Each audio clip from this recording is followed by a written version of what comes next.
जय हिंद दोस्तों। वीडियो में हमने इलेक्ट्रिकल डिपार्टमेंट को डिस्कस किया था इंडियन रेलवेज़ में। और उसमें हमने एक ब्रीफ समरी आप कह सकते हैं इलेक्ट्रिकल डिपार्टमेंट की डिस्कस की, जिससे कि वो कैंडिडेट जो सेलेक्ट हुआ है इंजीनियरिंग सर्विसेज में वो एक सही कॉल ले सके कि वो इलेक्ट्रिकल डिपार्टमेंट को ज्वाइन करे इंडियन रेलवेज़ में या ना करे, उसके लिए सूटेबल है या नहीं। और जो इन्फॉर्मेशन हमने शेयर की है that is actually the adequate information for any candidate to decide whether this is an appropriate department for him or her or not। पिछले वीडियो में हम एक पॉइंट डिस्कस नहीं कर पाए थे, वो ये था type of job of electrical officers in the Indian railways. और क्योंकि वो वीडियो ज़्यादा बड़ा हो गया था तो इसलिए फिर हमने डिसाइड किया कि एक अलग से इसके लिए वीडियो बनाएंगे, उसमें थोड़ा ज़्यादा डीपर इंसाइट हम लेके चलेंगे कि टाइप ऑफ जॉब क्या है इलेक्ट्रिकल ऑफिसर्स का इंडियन रेलवेज में। तो शुरू करते हैं आज का ये वीडियो। इलेक्ट्रिकल डिपार्टमेंट के 4 बेसिक मॉड्यूल्स हैं। इलेक्ट्रिकल जनरल, इलेक्ट्रिकल टीआरएस यानी कि traction rolling stock, electrical TRD traction rolling distribution and electrical operation. ये 4 बेसिक मॉड्यूल्स कह लीजिए या बेसिक पिलर्स कह लीजिए इलेक्ट्रिकल डिपार्टमेंट के इंडियन रेलवेज में। और जो सिटीज़ जहाँ पे सबर्बन सर्विसेज हैं लाइक कैलकाटा, मुंबई, चेन्नई, दिल्ली, तो वहाँ पे ईएमयू का भी एक इलेक्ट्रिकल मल्टीपल यूनिट का भी एक डिपार्टमेंट होता है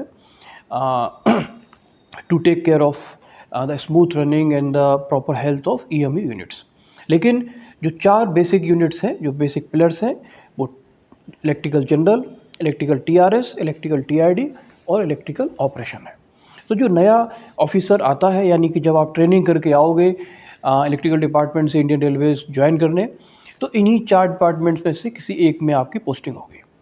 और जैसा मैंने पिछली वीडियो में बताया था कि पोस्टिंग की मैक्सिमम पॉसिबिलिटी आपकी डिवीज़न में होती है, क्योंकि ये सेलुलर यूनिट है इंडियन रेलवेज का, जहाँ एक्चुअल वर्किंग होती है और वहीं पे एक यंग ऑफिसर को रियल एक्सपोजर मिलता है इंडियन रेलवेज की वर्किंग का।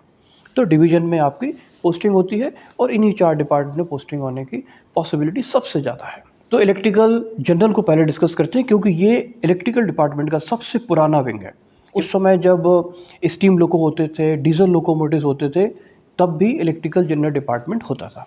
क्यों होता था वो समझते हैं। इलेक्ट्रिकल जनरल का जो वर्क प्रोफाइल है वो है ट्रेन और स्टेशन बिल्डिंग्स में इलेक्ट्रिक सप्लाई को इंश्योर करना। इसको डिटेल समझते हैं, यानी कि ट्रेन के अंदर जितनी भी लाइट है, फैंस हैं, एसी हैं, उन सब की स्मूथ रनिंग को इंश्योर करेगा इलेक्ट्रिकल जनरल डिपार्टमेंट। उसके बाद जो स्टेशन एरिया है, जैसे platform area, circulating area, station buildings, office buildings, इन सभी में इलेक्ट्रिक सप्लाई, एसी, फैंस, इन सबको भी इलेक्ट्रिकल जनरल ही इंश्योर करता है। साथ ही साथ अब पैसेंजर एमिनिटीज़ में लिफ्ट, एस्केलेटर्स जो आपको वेरियस स्टेशन पर मिलते हैं, ये भी इलेक्ट्रिकल जनरल ही इंश्योर करता है। यानी कि कमिश्निंग से लेके मेंटेनेंस तक उनका एएमसी, ये सभी इलेक्ट्रिकल जनरल इंश्योर करता है। तो अगर हम इसका एक स्केच बनाएं तो ट्रेन के अंदर लाइटिंग, फैन, एसी एट्सेट्रा सभी कुछ। उसके बाद स्टेशन एरियाज़ में लिफ्ट, एस्केलेटर से लेके लाइट, फैन, एसी सभी कुछ। और उसके बाद जो स्टेशन बिल्डिंग्स हैं और जो स्टाफ बिल्डिंग्स हैं, ऑफिसर्स की बिल्डिंग है, वहाँ पे भी ये सारी जो सुविधाएं हैं इलेक्ट्रिकल जनरल ही इंश्योर करता है। साथ ही साथ अब सोलर पावर पैनल्स भी काफ़ी इंस्टॉल्स हो रहे हैं, कमीशनड हो रहे हैं, क्योंकि इंडियन रेलवे का कमिटमेंट है go green to reduce the carbon emission.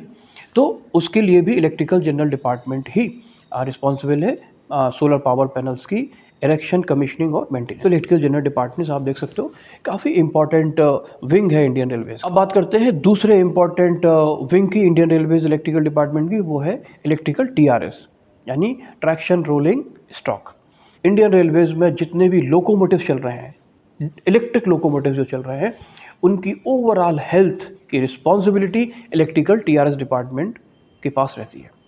और आप समझ रहे हो कि जो डीजल लोकोमोटिव्स हैं ये फेज आउट हो रहे हैं, और इस समय सबसे ज़्यादा पॉपुलेशन इंजन्स में, लोकोमोटिव्स में इलेक्ट्रिक लोकोमोटिव्स की, और आने वाले टाइम में यही इलेक्ट्रिक लोकोमोटिव्स की पॉपुलेशन ही बढ़ेगी। यानी कि जो मैक्सिमम ट्रेन चलेंगी वो इलेक्ट्रिक लोकोमोटिव्स पे ही चलेगी। डीजल लोकोमोटिव सिर्फ इमरजेंसी के लिए या शंटिंग पर्पजेज़ के लिए ही इंडियन रेलवेज में रखा जाएगा। तो आप समझ सकते हो कि पूरी इंडियन रेलवेज के जो लोकोमोटिव्स हैं वो इलेक्ट्रिकल टीआरएस डिपार्टमेंट इंश्योर करेगा उनकी ओवरऑल हेल्थ को। और ये कैसे करता है कि जितने भी इंजन्स हैं जो नए कमीशन्ड होते हैं वहाँ से लेके इनके जो वेरियस मेंटेनेंस शेड्यूल्स होते हैं, IA, IB, IC, IOH, POH, ये सारे शेड में होते हैं, इलेक्ट्रिक लोको शेड में होते हैं। तो टीआरएस डिपार्टमेंट इसको इंश्योर करता है और ये डिपेंड करता है जो वेरियस शेड्यूल्स हैं इस बात पे कि कितने नंबर ऑफ आवर्स लोको चला है या कितने किलोमीटर्स लोको चला है, और उसके बाद वेरियस शेड्यूल्स होते हैं जिनको कि चेक किया जाता है और उसी से इंजन्स की ओवरऑल हेल्थ इंश्योर होती है और इलेक्ट्रिकल टीआरएस डिपार्टमेंट इसको इंश्योर करता है। बहुत ही इंपॉर्टेंट विंग है इंडियन रेलवेज़ का electrical TRS. Third important wing है इलेक्ट्रिकल इंडियन रेलवेज़ का electrical TRD, traction rolling distribution. Indian Railways का जो पावर नेटवर्क है, क्योंकि इलेक्ट्रिक लोकोमोटिव्स रनिंग में है, जैसा मैंने बताया कि इलेक्ट्रिक लोकोमोटिव्स ही चलेंगे, तो उन लोकोमोटिव्स को चलाने के लिए जो इलेक्ट्रिक सप्लाई है वो TRD डिपार्टमेंट इंश्योर करता है। कैसे करता है?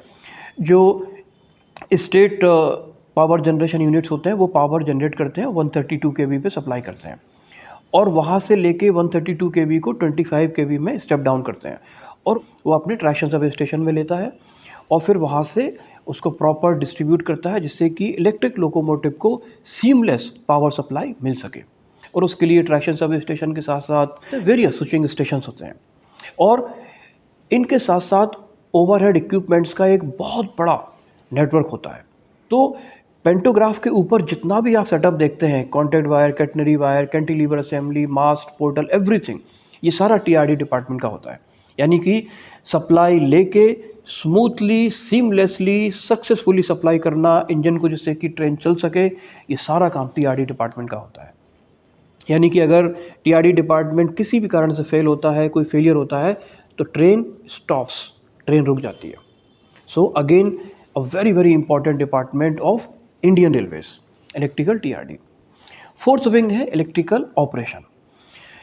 अब इंजन चलाने के लिए जो क्रू चाहिए, जो ड्राइवर्स चाहिए, उन ड्राइवर्स का ओवरऑल मॉनिटरिंग, उन ड्राइवर्स का overall regulation electrical operation department करता है।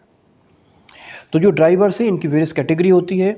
ALP होता है असिस्टेंट लोको पायलट, जो बेसिक एंट्री लेवल होता है लोको पायलट्स का, ड्राइवर्स का रेलवे के, तो होता है ALP असिस्टेंट लोको पायलट। उसके बाद होता है LPS लोको पायलट सेंटर। उसके बाद होता है LPG लोको पायलट गुड्स, यानी जो गुड्स ट्रेन को चलाते हैं, जो फ्रेट ट्रेन को चलाते हैं। होता है LPP लोको पायलट पैसेंजर, जो कि EMU ट्रेन को चलाते हैं, और उसके ऊपर होता है LPM जो मेल एक्सप्रेस को चलाते हैं। अब इन ग्रेड्स, हर ग्रेड के ड्राइवर की रिक्वायरमेंट है इंडियन रेलवे में।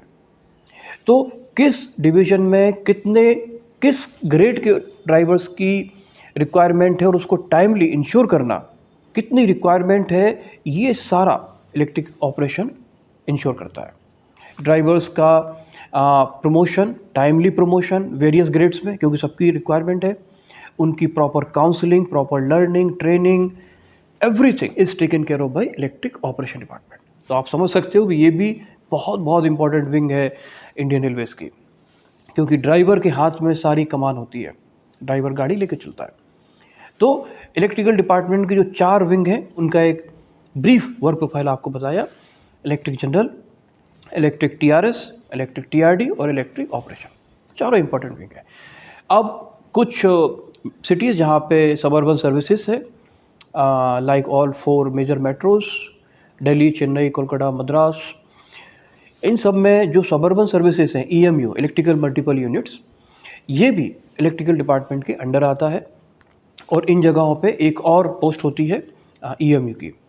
पूरा एक सेटअप होता है जिसमें शेड होता है, कार शेड बोलते हैं इसको, EMU कार शेड, और पूरा एक सिस्टम होता है, क्योंकि जहाँ जहाँ सबअर्बन सर्विसेज है वहीं पर होता है। और इलेक्ट्रिकल ऑफिसर्स का एक और रोल होता है और वो होता है इलेक्ट्रिफिकेशन का, यानी रेलवे के वो सेक्शंस जहाँ पे कि इलेक्ट्रिफिकेशन नहीं है तो वो काम भी इलेक्ट्रिकल ऑफिसर करते हैं। इसके लिए सेंट्रल लेवल पे ऑर्गेनाइजेशन है CORE, central organisation for railway electrification, और जब डिविजनल लेवल पे इलेक्ट्रिफिकेशन होता है जिसका स्केल कम होता है, वो कंस्ट्रक्शन एक विंग होती है जोन में, वो करती है। उसमें किसी नई लाइन जो बनती है, न्यू लाइन बनती है, डबलिंग लाइंस की डबलिंग होती है, ट्रिपलिंग होती है, या साइडिंग होती है वहाँ पे इलेक्ट्रिफिकेशन करना होता है, तो ये काम कंस्ट्रक्शन विंग करती है। और अगर ये बड़े स्केल पे इलेक्ट्रिफिकेशन होता है तो वो काम कोर करती है, और ये काम इलेक्ट्रिकल ऑफिसर्स करते हैं। ये रहा ओवरऑल इन डिपार्टमेंट्स का वर्क इनसाइड। और जहाँ तक एंगेजमेंट की बात है तो मैंने पिछले वीडियो में बताया था, जूनियर सीनियर स्केल में एंगेजमेंट काफ़ी रहता है, क्योंकि आपका जो एम्प्लॉयर है इंडियन रेलवेज़ ये 24/7 नेचर का है, तो जूनियर सीनियर स्केल तो 24/7 एंगेजमेंट में रहते हैं। उसके बाद जब आप प्रमोट होते हैं, जूनियर एडमिनिस्ट्रेटिव ग्रेड में आते हैं, सिलेक्शन ग्रेड में जाते हैं, सीनियर एडमिनिस्ट्रेटिव ग्रेड में जाते हैं, तो उस समय मैनेजमेंट और एडमिनिस्ट्रेशन का कंपोनेंट ज़्यादा हो जाता है, तो फील्ड का जो एक्सपोजर है या फील्ड का जो इन्वॉल्वमेंट है वो रिलेटिवली कम होता है। बेटर स्टेबिलिटी लाइफ में आप कह सकते हैं उस समय होती है, हालांकि दूसरी जिम्मेदारियां बढ़ जाती हैं। ये रहा ओवरऑल इंडियन रेलवेज़ के इलेक्ट्रिकल डिपार्टमेंट का वर्क प्रोफाइल। अगर इससे जुड़ा हुआ या इससे रिलेटेड आपका कोई क्वेश्चन है, कोई क्वेरी है, तो आप कमेंट बॉक्स में मेंशन करें, उसको हम डिस्कस करेंगे। क्वेश्चन का मैं रिप्लाई करूंगा, और ज़रूरत होगी तो एक डेडिकेटेड वीडियो भी मैं लेके आऊँगा। नेक्स्ट वीडियो में मैं आपको बताऊंगा कि जो इलेक्ट्रिकल डिपार्टमेंट के ऑफिसर्स हैं इनकी पोस्टिंग कहाँ कहाँ हो सकती है, कौन से जोन्स हैं, कौन कौन से डिविजन्स हैं, कौन कौन सी वर्कशॉप्स हैं, ये मैं आपको बताऊंगा अगली वीडियो में, क्योंकि इस वीडियो में इसको कंटिन्यू करेंगे तो काफ़ी वीडियो बड़ा हो जाएगा। दोस्तों मिलते हैं अगली वीडियो में, तब तक आप अपनी सेहत और अपनी स्टडीज़ का अच्छा ध्यान रखें। जय हिंद दोस्तों।